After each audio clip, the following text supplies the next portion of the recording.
गीता एक गरीब लड़की है। वह बिन माँ बाप की बेटी है, इसलिए उसकी सास और उसका पति उसे ज़्यादा कुछ नहीं कहता।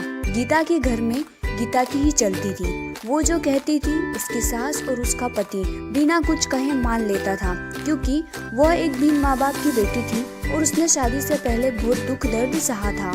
गीता घर का कोई काम नहीं करती थी। उसके घर का सारा काम उसका पति और उसकी सास करती थी और कुछ काम उसकी बेटी भी करती थी। गीता तो रोज अपना पर्स लेकर बाहर घूमने चली जाती थी। गीता को कोई कहता भी नहीं था कि वह इस तरह रोज बाहर ना जाए या घर का काम करे। घर का काम उसका पति और उसकी सास कर लेती थी। लेकिन एक दिन उसके पति को उसकी सास ने कहा कि बेटा, गीता को ना रोको टोको, तो उसको समझाओ कि इस तरह रोज बाहर जाना सही नहीं होगा। हाँ, वो बाहर जा सकती है, पर वो अगर कभी कभार जाए तो ठीक है, लेकिन अगर वो इस तरह रोज बाहर जाएगी तो हमारे समाज के लोग क्या कहेंगे। ये सब सुन वो कुछ न कुछ कहती रहती। घर में कुछ भी करना हो गीता की ही चलती थी। वो अपने पति और अपनी सासू को बहुत बातें सुनाती थी।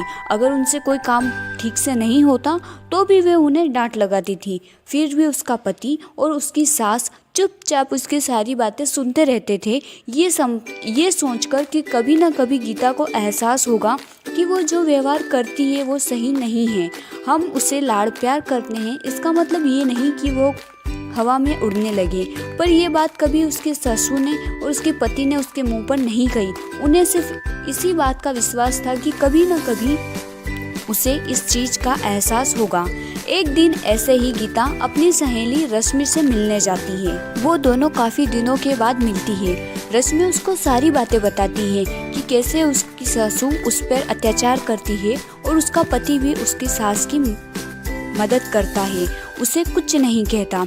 उसकी सास उसके पति को उसके खिलाफ भड़काती भी रहती है। वो चाहे कितना भी काम कर ले, कितनी भी अच्छी तरीके से घर की सारी साफ सफाई करे, सारा काम करे, फिर भी उसकी सासू उसमें नोकझोंक निकाली देती थी और उसका पति भी उसकी माँ का साथ देता था। जब ये बात रश्मि ने गीता को बताई तो गीता को एहसास हुआ कि वो तो अपने पति और अपने सासू के साथ इतना बुरा व्यवहार करती है, घर का कोई काम नहीं करती, फिर भी उसकी सासू और उसका पति उसे कुछ नहीं कहता। वो उन्हें बार बार छोटी छोटी चीज़ों के लिए हजारों बातें सुनाती है, फिर भी उसके सासू ने उसे कभी नहीं डांटा। ये सुनकर गीता को अपनी गलती का एहसास होता है और वह घर जाकर अपनी सासू के सामने रोने लगती है। उन्हें सब बात बताती है कि उसे उसकी गलती का एहसास हो गया है कि उसने कितना गलत किया।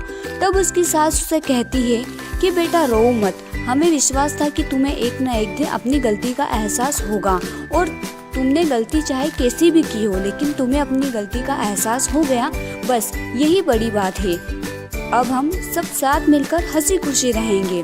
तुम बिल्कुल शौक मत मनाओ, क्योंकि हमें पूरा भरोसा था कि तुम एक अच्छी लड़की हो और तुम्हें एक न एक दिन अपनी गलती का एहसास जरूर होगा। इसके बाद गीता और उसका परिवार साथ मिलकर हंसी खुशी रहने लगा। वो सब मिलकर सारा काम करते और हंसी खुशी जीवन यापन करते। अगर आपको स्टोरी अच्छी लगी हो तो वीडियो को लाइक और चैनल को सब्सक्राइब जरूर करें। इसी तरह के ग्रीन इफेक्ट वाले वीडियो के लिए यह स्टोरी कार्टून वीडियो आप अपने वीडियो पर यूज़ कर सकते हैं। इसमें कोई कॉपीराइट नहीं आएगा। हाँ, मेरी जो इसमें आवाज़ है, मेरा जो साउंड है, मेरा जो म्यूज़िक है, उसको आप हटा दीजिएगा, या तो अपना रिकॉर्ड करके उसमें डाल दीजिएगा या फिर कोई म्यूज़िक ऐड कर दीजिएगा, तो उसमें कॉपीराइट नहीं आएगा। आप सभी का दिल से धन्यवाद।